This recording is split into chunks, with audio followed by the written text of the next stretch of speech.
In 1908, if you could afford it, you hired a private cook. The Longfellows felt lucky to have Mary. She was a hard worker who kept their kitchen going and their stomachs full.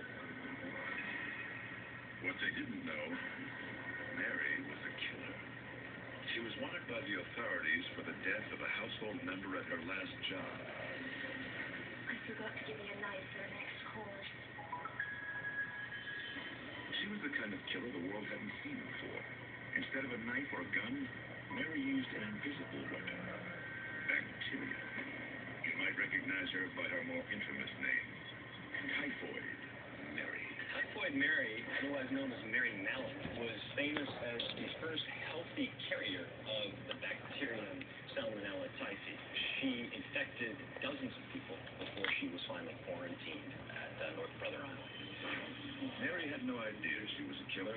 Being a healthy carrier of the typhoid bacteria meant she would never get the disease herself.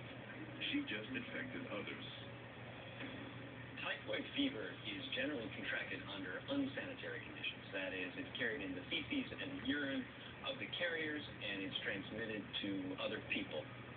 The only way to get typhoid was through contact with infected fecal matter. Mary was hands-on in that department. Not long after hiring her, the unsuspecting Longfellows were feeling early symptoms of typhoid.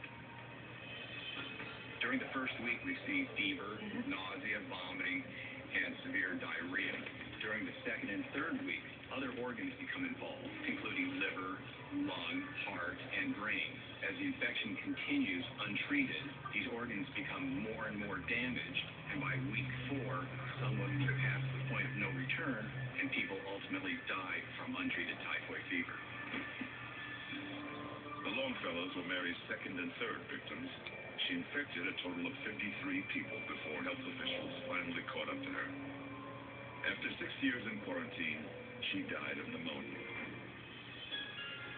Mary might have been immune to the typhoid she carried, but nobody can beat the biggest bug of all.